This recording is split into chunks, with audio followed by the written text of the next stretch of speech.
Hey, Algebra 2. Today we are going to continue section 3.1 and we're going to specifically talk about sketching a graph from a verbal description. Of course, I'm talking about the graph of a polynomial.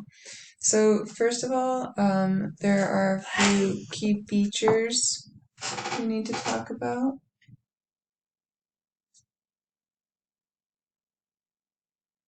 Which we actually talked about back in chapter 1. So we got turning points.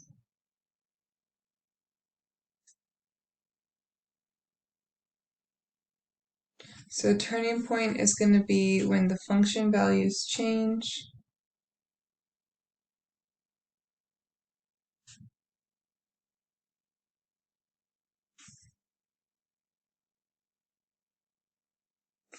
From increasing to increasing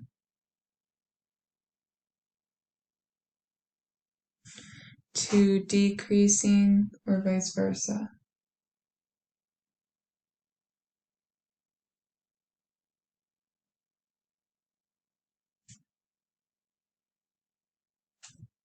I'm just put an or there.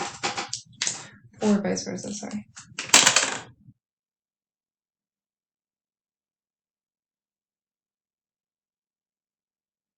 Okay. And then we've got relative minimum.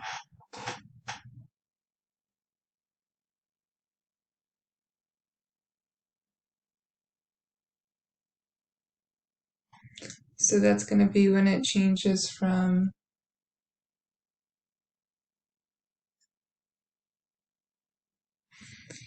increasing to decreasing.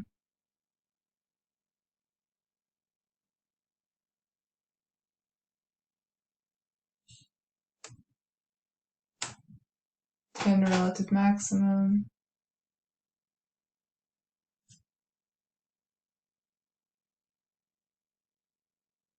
is when it changes from decreasing to increasing.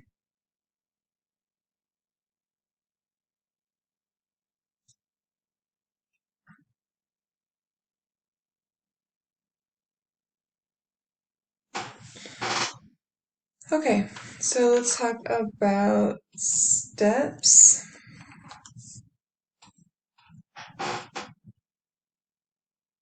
And then we'll do an example. So step 1, you want to identify or estimate your x-intercepts.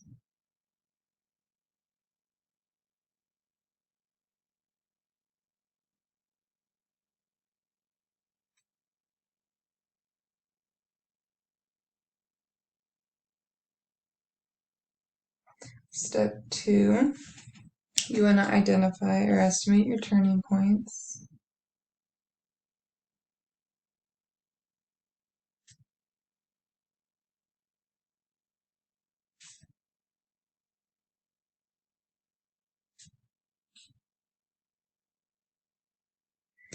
And then step 3, you want to try to evaluate your end behavior.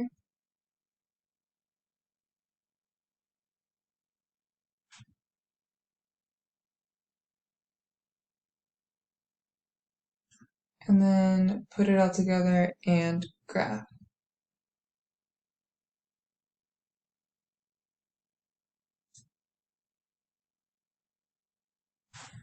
Okay, so here is the example we're going to do. Sketch a graph from a verbal description. So given the description,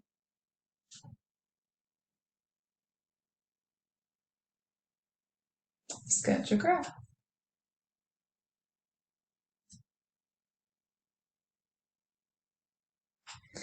So we're going to give you 4 things. First, description, f of x is positive.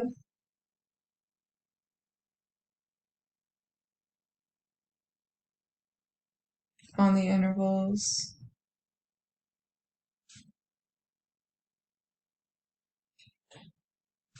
negative infinity, comma, -4, union, negative 1, comma 4, all self brackets. F of x is negative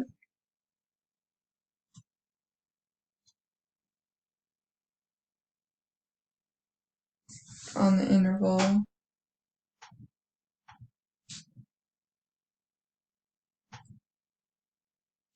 negative 4, negative 1, 4, infinity. F of x is decreasing on the interval negative infinity,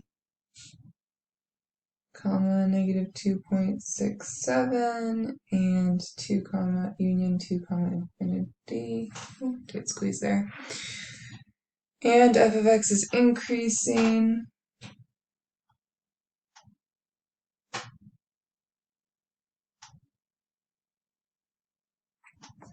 on the interval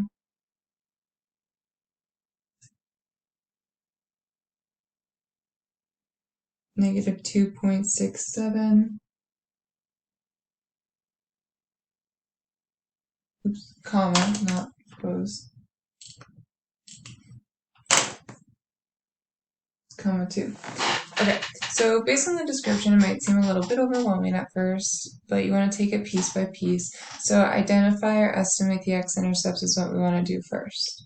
So when we look at these, when is it going to be telling us, like what parts will give us the x and y intercepts?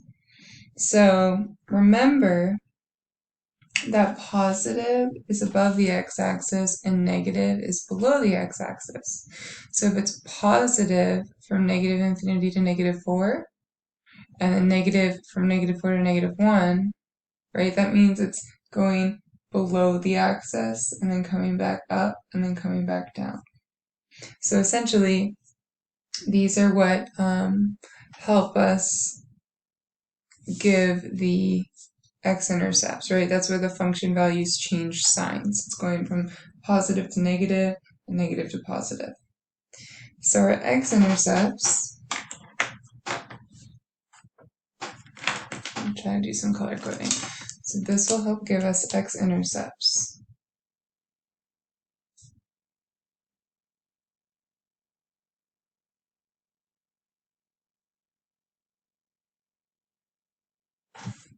Right?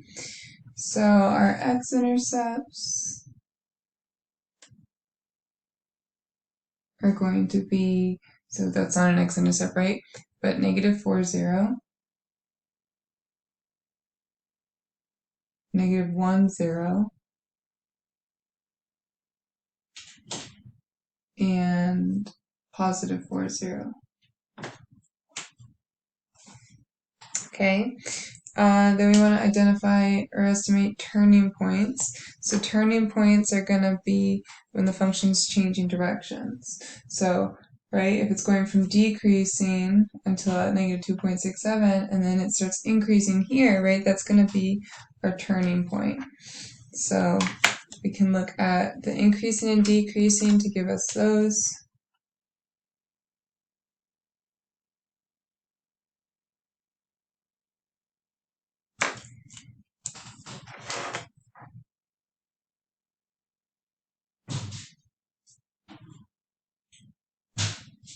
So turning points are going to be when x equals, right, it changes at negative 2.67.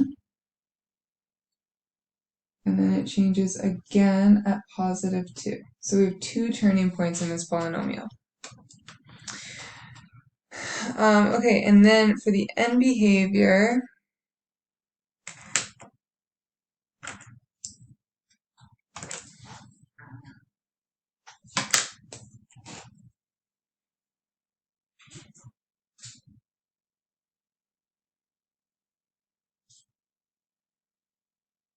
right, so for the end behavior, we know it's decreasing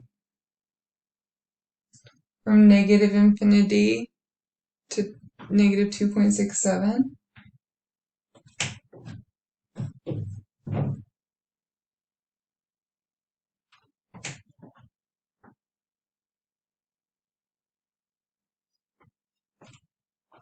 And then just make a little coordinate plane here.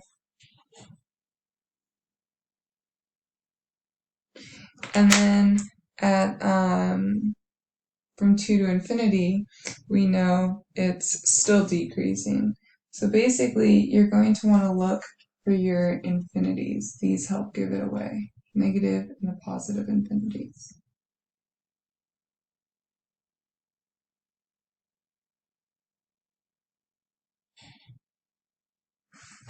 All right, so now that we have all of these things, we're going to put it together and we're going to graph. So I'm going to set up a coordinate plane.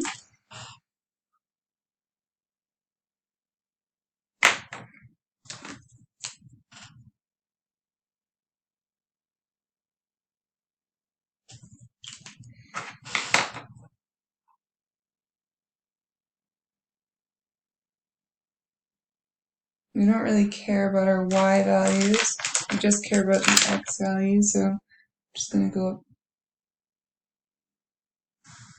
So for my x values, we want to go to -4 and +4. I always like to do one more.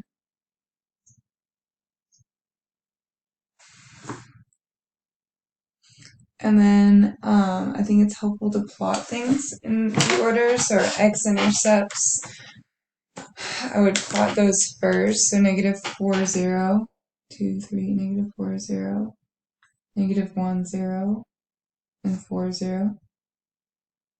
For turning points, I think it's helpful to like highlight where it's going to happen. So our turning points are at -2.67, so -2.5, so 6, 7 is like, I don't know, somewhere over here. So that's just where we're going to turn, and then at +2. Okay, and then our end behavior is decreasing first, right, and then ends decreasing. So I'm going to decrease and go through my x-intercept, and then I need to turn right here. I need to come back up and turn right here, and then go down. And then you can kind of check through, and are we checking every box? So is it positive from -infinity to -4? Yes. Is it positive from -1 to +4? Yes. Is it negative from -4 to -1? Yes. 4 to infinity? Yes. Is it decreasing from -infinity to -2.67? Yes. And again from 2, right? Yeah. And then is it increasing here? So it checks all of these boxes. So we are done this problem, and that is what the function will look like given those descriptions. So the graph, like I said, with the y-axis, the graph with the y-axis doesn't show any scale because we only know general function behavior, right? We don't know specific values, so we don't know where the turning point happens, right? You could have turned it a little bit sooner if you had this going at a different angle. So your y values don't make super matter. We just care about, is it working for this description?